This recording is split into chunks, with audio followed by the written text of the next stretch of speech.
नमस्कार दोस्तों, Tiwari एजुटेक YouTube channel में आप लोग का स्वागत है। दोस्तों, आशा करता हूँ आप लोग अच्छे होंगे।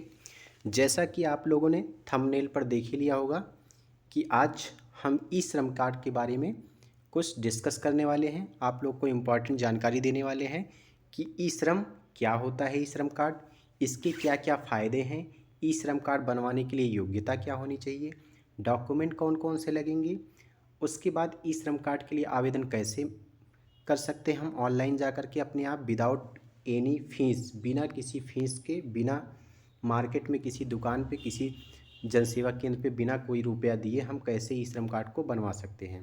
अब इसमें सारा एक एक चीज़ करके डिस्कस करेंगे दोस्तों, तो वीडियो में लास्ट तक बने रहिएगा। बहुत लोग बात करें ई श्रम कार्ड बनवाने के पीछे पड़े हैं, तो बहुत सारी ई श्रम कार्ड के फ़ायदे भी हैं और कई सारे नुकसान भी हैं। अगर जो है इसको बनवाया जाए तो कुछ लोग के लिए नुकसान भी हो सकता है, तो इसलिए क्यों नुकसान हो सकता है वीडियो में हम सारा चीज़ डिस्कस करेंगे। और फ़ायदे क्या क्या हो सकते हैं इसके, जैसे कि 500 रुपये महीने मिल सकता है घर बनाने के लिए, बच्चों की पढ़ाई के लिए 2 लाख रुपए का पेंशन। तो ये क्या सारा चीज़ें मिलेंगी या नहीं मिलेंगी, ये आप लोग को हम एक एक करके डिस्कस करेंगे। तो चलिए आगे चलते हैं। यहाँ पे बात करें ई श्रम कार्ड के बारे में। आज का हमारा टॉपिक है ई श्रम कार्ड। हर चीज़ डिटेल में आप लोग को बताएंगे। आगे बढ़ते हैं। यहाँ पे सबसे पहला क्राइटेरिया, यहाँ पे देखिए फ्रेंड्स कि ई श्रम कार्ड बनवाने के लिए योग्यता, क्या क्या योग्यता होनी चाहिए। सबसे पहली योग्यता जो है वो एज क्राइटेरिया आप लोग जान लीजिए कि जो भी आवेदक है, आवेदन कर रहा है ई श्रम कार्ड के लिए, उसकी जो मिनिमम उम्र होनी चाहिए वो कितनी होनी चाहिए, 16 साल। उसके बाद मैक्सिमम उम्र क्या होनी चाहिए, 59 साल, 59। तो मतलब वो 16 साल से कम नहीं होना चाहिए और 59 साल से ज़्यादा नहीं होना चाहिए। दोस्तों, दूसरा यहाँ पे क्या है, आवेदनकर्ता का आयकर दाता ना हो। मीन्स जो भी हमारा आवेदक है, अप्लाई कर रहा है ई श्रम कार्ड बनवाने के लिए, वो कोई भी टैक्स गवर्नमेंट को ना पे करता हो, मतलब वो विदाउट टैक्स पेयर हो। टैक्स अगर वो पे करता है गवर्नमेंट को तो वो ई श्रम कार्ड उसको बनवाना नहीं चाहिए, वो ऑफिशियली एलिजिबल नहीं है नियमतः। उसके बाद दूसरा यहाँ पे टर्म कंडीशन है कि आवेदनकर्ता पीएफ ईएसआई का मेंबर ना हो, सदस्य ना हो। मतलब जो भी आवेदन करता है उसका पीएफ ना कटता हो या ईएसआईसी ना कटता हो। जैसे पीएफ मीन्स होता है प्रोविडेंट फंड और ईएसआईसी मतलब स्टेट इंश्योरेंस होता है, वो ना कटता हो। उसके बाद यहाँ पे फ्रेंड्स बात कर रहा है, तीसरा पॉइंट यहाँ पे है, आवेदनकर्ता संगठित क्षेत्र में कार्य ना करता हो। जैसा कि आप लोग को पता होना चाहिए कि जो ई श्रम कार्ड है वो केवल अनऑर्गेनाइज सेक्टर के मज़दूरों के लिए है। मतलब ऐसे मज़दूर या ऐसे एम्प्लाई जो कि असंगठित क्षेत्र में काम करते हों, अनऑर्गेनाइज क्षेत्र में, जिसका ना तो टैक्स पे करता हो, ना तो उनका कोई डेटा हो गवर्नमेंट के पास, ना तो ऐसी कंपनी में जो कि कंपनियां बड़ी बड़ी कंपनियां हैं जो कि ऑर्गेनाइज हैं, संगठित है। ठीक है। अब ये तो आप लोगों ने जाना कि ई श्रम कार्ड बनवाने के लिए योग्यता क्या क्या होनी चाहिए। अब आगे बढ़ते हैं कि ज़रूरी डॉक्यूमेंट्स कौन कौन से लगेंगे। मान लीजिए ई श्रम कार्ड आप बनवा रहे हैं तो डॉक्यूमेंट्स कौन कौन से लगेंगे। सबसे पहले आप लोग, पहला है कि आधार कार्ड होना चाहिए। जो भी कैंडिडेट ई श्रम कार्ड बनवा रहे हैं उनके पास आधार कार्ड होना ज़रूरी है। उसके बाद दूसरा यहाँ पे है कि आधार कार्ड से लिंक मोबाइल नंबर जिस पे ओटीपी मिल सके। मतलब आधार कार्ड से आपका मोबाइल नंबर कोई भी रजिस्टर होना चाहिए, जो भी मोबाइल नंबर रजिस्टर हो, और वो मोबाइल नंबर एक्टिव होना चाहिए, मतलब उस पर ओटीपी जा सके, तो ही आपका यहाँ पे ई श्रम कार्ड बन सकता है। एक ऑप्शन और है, वो लोग परेशान ना हों जिनका मोबाइल नंबर, कुछ कैंडिडेट्स ऐसे होंगे दोस्तों कि उनका मोबाइल नंबर जो है वो आधार कार्ड से लिंक नहीं होगा, तो लोग क्या करेंगे, वो लोग अपने आप से नहीं बनवा सकते हैं। किसी भी जन सुविधा केंद्र पे जब जाएंगे तो वहाँ पे एक ऑप्शन देता है इसमें कि अगर ओटीपी नहीं मिल सकता है तो थंब का ऑप्शन आता है, अंगूठा। तो वो लोग क्या करते हैं, अंगूठा लगवा के आपका वहाँ पे बिना ओटीपी के भी आपका रजिस्ट्रेशन ई श्रम कार्ड के लिए हो जाता है। अब तीसरी बात आती है यहाँ पे बैंक अकाउंट नंबर की। तो यहाँ पे क्या है, बैंक का पासबुक जो भी होगा वो रजिस्टर्ड होना चाहिए मोबाइल नंबर उसमें, उसमें क्या होता है, बैंक अकाउंट नंबर और आईएफएससी कोड भी होना चाहिए। तो bank account number IFSC code के साथ ये भी होना चाहिए। तो ये सारी 3 चीज़ें आपको ज़रूरी डॉक्यूमेंट्स हैं जो कि ई श्रम कार्ड के लिए ज़रूरी हैं उसका रजिस्ट्रेशन करने के लिए। अब आगे की तरफ बढ़ते हैं। आगे यहाँ पे क्या है, ई श्रम कार्ड के लिए आवेदन कैसे करें। फ्रेंड्स, आवेदन की बात करते हैं कि कैसे करें। तो आप लोग परेशान मत होइए। जिनके पास मोबाइल है या लैपटॉप है तो अपने मोबाइल और लैपटॉप के थ्रू ज़ीरो फीस पे, इस पे कोई फ़ीस नहीं लगती है, कोई पैसा नहीं देना होता है। आप लोग अगर थोड़ा सा भी जानकारी रखते हैं, नहीं भी जानकारी है तो हम वीडियो में स्टेप बाय स्टेप आप लोग को बता दे रहे हैं, उसके थ्रू आप लोग ऑनलाइन अप्लाई कर सकते हैं। नहीं तो जिसको ज़्यादा जानकारी नहीं है तो साइबर कैफ़े पे जा कर के या किसी सुविधा केंद्र पर जा कर के वो ऑनलाइन आवेदन करवा सकते हैं। वो लोग 20 रुपये, 30 रुपये या 50 रुपये अपनी मनमर्जी भी चार्ज करते हैं। तो यहाँ पे हम स्टेप बाय स्टेप आप लोग को बताते हैं कैसे आवेदन करना है। तो सबसे पहला स्टेप ये है, मोबाइल या लैपटॉप जो भी हो उसमें आप लोग जाइए, visit on official website of e Shram portal. Bharat सरकार के श्रम एवं रोजगार मंत्रालय का पोर्टल है, वेबसाइट है जिसे ई श्रम पोर्टल बोलते हैं। उस पर आप लोग जाइए, लॉगिन कीजिए। यहाँ पे लिंक है, ये डायरेक्ट लिंक है register.esram.gov.in। इस पे लिंक पे आप लोग क्लिक करेंगे तो डायरेक्ट वही वेबसाइट खुल करके आ जाएगी। उसके बाद आप लोग को ऑप्शन पूछेगा फ्रेंड्स, एंटर आधार लिंक मोबाइल नंबर, मतलब जो भी मोबाइल नंबर आधार से लिंक है वो आप लोग डालेंगे। उसमें डालने के बाद यहाँ पे कैप्चा दिया रहेगा, यहाँ पे 3-4 डिजिट का ABCD करके, तो वो कैप्चा को आप लोग एंटर करेंगे।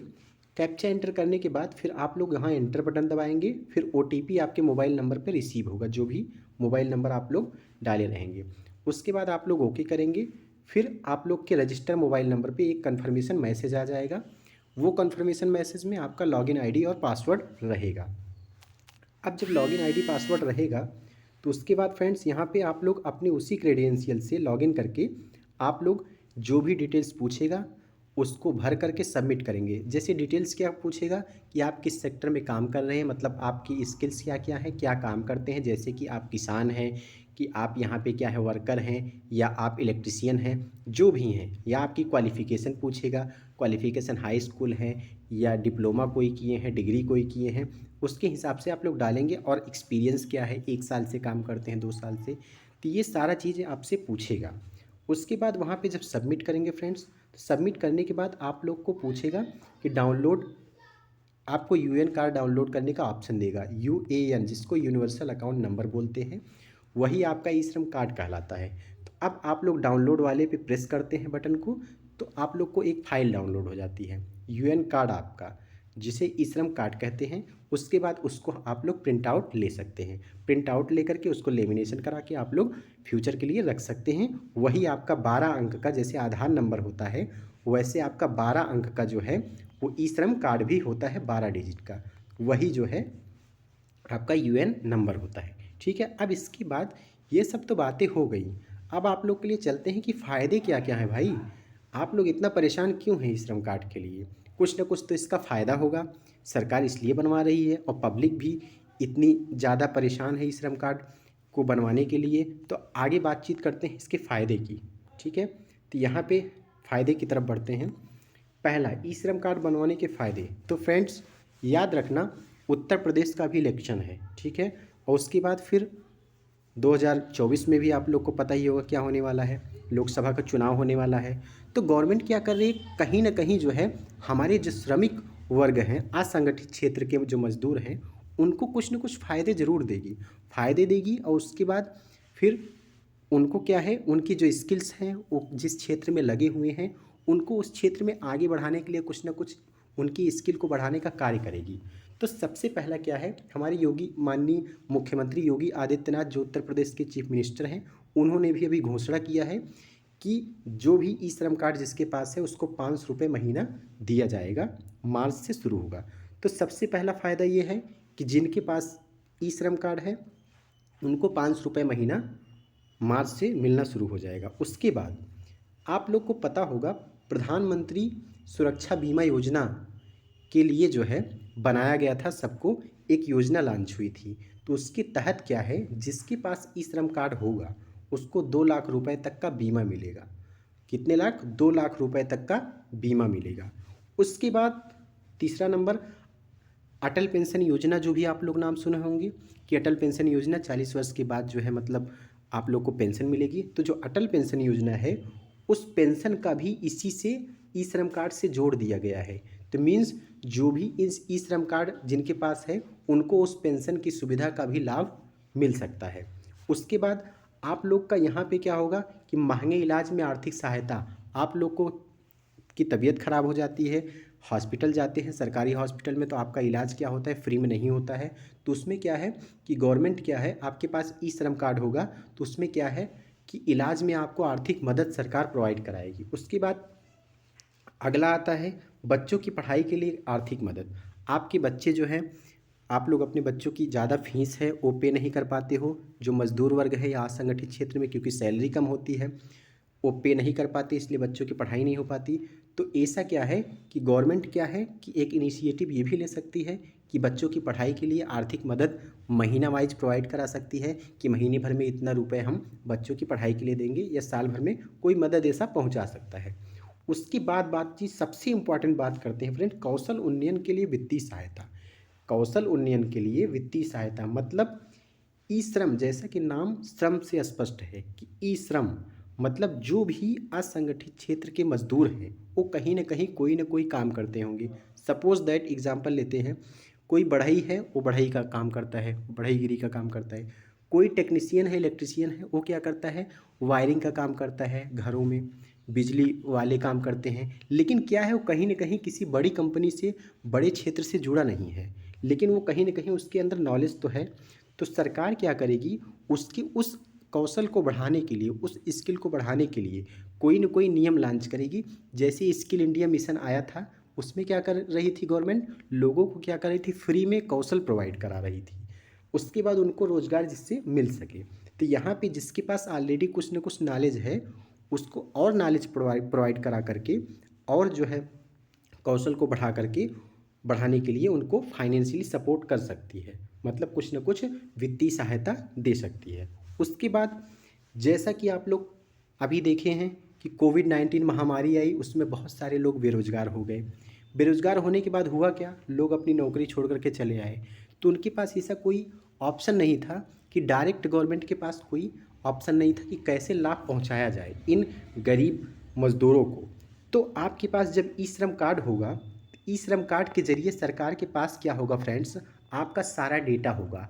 सारा डेटा का मतलब आपका मोबाइल नंबर होगा, आपका आधार कार्ड लिंक होगा। आधार कार्ड के बाद आपका जो बैंक अकाउंट, सबसे बड़ी बात बैंक अकाउंट भी ऐड हो रहा है।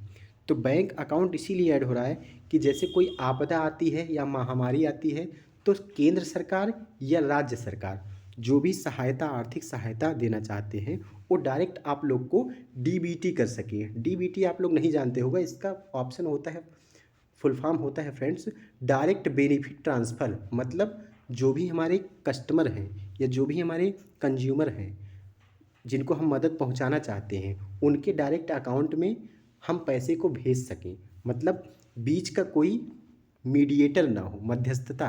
क्या होता है, सरकार पहले लाभ पहुंचाती थी तो मध्यस्थता बीच वाले लोग खा जाते थे पैसे, तो डायरेक्ट सरकार क्या करती है, वो आपके अकाउंट में मदद पहुंचाएगी। उसके बाद ऑप्शन है सामाजिक सुरक्षा के लाभ। तो सामाजिक जो सोशल सिक्योरिटी है उसके भी आपको बेनिफिट मिलेंगे। तो फ्रेंड्स ये रहे आपके सारे फ़ायदे। ई श्रम कार्ड के बारे में एक एक चीज़ करके हमने डिस्कस किया कि क्या फ़ायदे होंगे, क्या नुकसान होंगे, कैसे आप लोग आवेदन करेंगे। उसके बाद आप लोग को सारी चीज़ें डिस्कस कर चुके हैं। तो ये रही सारी चीज़ें फ्रेंड्स। तो आप लोग आज के लिए इतना ही। आशा करता हूँ सारी चीज़ें ई श्रम कार्ड के बारे में समझ में आई होंगी, और आप लोग को अगर हमारा ये वीडियोज़ अच्छी लगती हैं, हमारी जानकारी अच्छी लगती है और आप हमारे चैनल पर अगर नए हैं तो चैनल को हमारे ज़रूर लाइक करें, अपने फ्रेंड्स को शेयर करें, और चैनल पर नए हैं तो चैनल को सब्सक्राइब करना ना भूलें। और ऐसे ही हमारी इम्पॉर्टेंट जानकारी वाली वीडियोज़ को देखना ना भूलें। Thank you.